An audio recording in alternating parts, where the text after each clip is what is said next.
এর আগে ইতোপূর্বে আরো 4 বার এখানে আসবার চেষ্টা করা হয়েছে, প্রতিবারই ব্যর্থ হয়েছে। আমরা এই জায়গার উপর আমাদের পূর্ণ অধিকার প্রতিষ্ঠিত হয়েছে।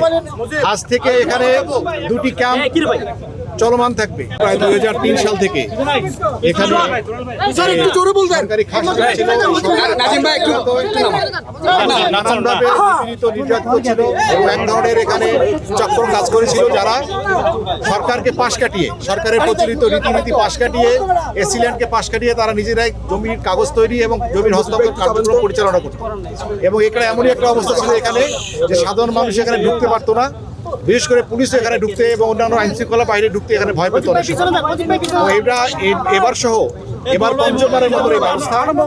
এর আগে ইতোপূর্বে আরো 4 বার এখানে আসবার চেষ্টা করা হয়েছে, প্রতিবারই ব্যর্থ হয়েছে। আমরা এক্সট্রিম মশার কয়েল প্ল্যান্ট ফাইবার দিয়ে তৈরি, ডেঙ্গু চিকুনগুনিয়া বাহি সহ যে কোনো মশার বিরুদ্ধে দেয় এক্সট্রিম সুরক্ষা। এবার আমরা সবাই মিলে এবার সম্মিলিতভাবে যৌথভাবে আমাদের পুলিশের সঙ্গে বাংলাদেশ সেনাবাহিনী, বিজিবি, র্যাপিড অ্যাকশন ব্যাটালিয়ন আর জেলা প্রশাসন তো রয়েছেই, জেলা প্রশাসনের বিরাট একটি অংশ যারা আমাদের বেস্টেড প্রোভাইড করেছেন আমাদেরকে, সবাই মিলে আমরা এইবার আশা করি সফল হয়েছি বলে আমরা মনে করছি। এবং এই জায়গার উপর আমাদের পূর্ণ অধিকার প্রতিষ্ঠিত হয়েছে। আজ থেকে এখানে 2টি ক্যাম্প চলমান থাকবে, বাংলাদেশ পুলিশের একটি ক্যাম্প এবং র্যাপিড অ্যাকশন ব্যাটালিয়নের একটি ক্যাম্প, 2টি ক্যাম্প এখানে চলমান থাকবে।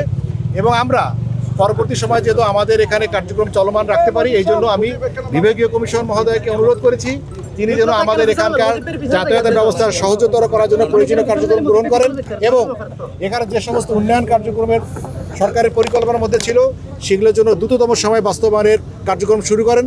তা না হলে এই জায়গাটার উপর নিয়ন্ত্রণ প্রতিষ্ঠা করা আমাদের জন্য কঠিন হয়ে যাবে। আশা করছি বিভাগীয় কমিশনের মহোদয় এই ব্যাপারেও তার কর্মপরিকল্পনা আমাদেরকে এবং আপনাদেরকে সবাইকে জানাবে।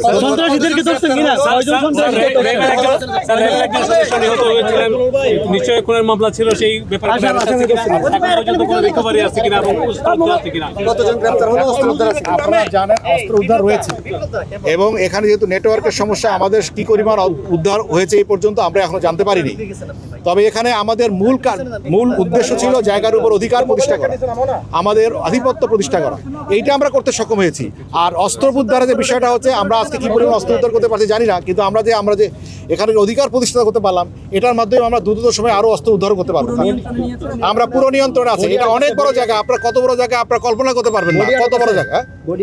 বডি আটক আছে, বডি আটক আমাদের মধ্যে প্রায় 15 জনের মতো এখন পর্যন্ত জানা আছে, কিন্তু সব তথ্য এখন যেহেতু এখন পর্যন্ত এসে পৌঁছায় নাই, আমরা পুরোপুরি বলতে পারছি না। যারা শীর্ষ সন্ত্রাসী, যারা দখল ছিল, আপনারা এখানে যে কিছু সংখ্যককে আমরা পাইনি, এটাও ঠিক। বিভিন্নভাবে তারা হয়তো জেনে যেতে পারে, কোনোভাবে হয়তো এলাকা তল্লাশি চলমান রয়েছে। তবে আমরা এখন পর্যন্ত কাকে পেয়েছি আমরা বুঝতে পারবো না, বাট আমরা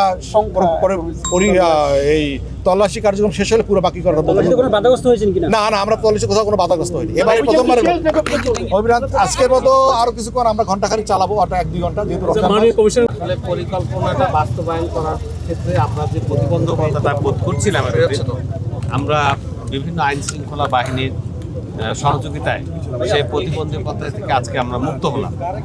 এখন আমরা সরকার যে সমস্ত পরিকল্পনা পূর্বে গ্রহণ করেছিল বা এই এলাকাবাসীর উন্নয়নের জন্য বা চট্টগ্রাম উন্নয়নের জন্য যে সমস্ত পরিকল্পনা ভবিষ্যতেও বাস্তবায়ন করতে যাচ্ছে, সেগুলোর জন্য পথ উন্মুক্ত হলো।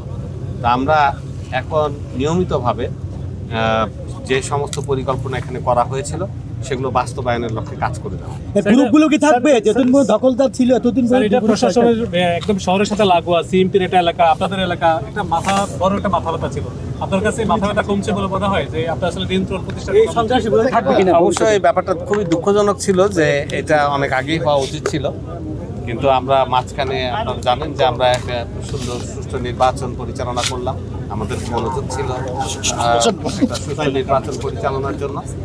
সে কারণেই আমরা তারপর পরেই সমবেতভাবে এই অভিযান পরিচালিত হলো এবং আমরা এই এলাকার উপরে যে সরকারের কর্তৃত্বের একটা সমস্যা ছিল সেটা দূরীভূত হয়ে পূর্ণ কর্তৃত্ব প্রতিষ্ঠিত হলো।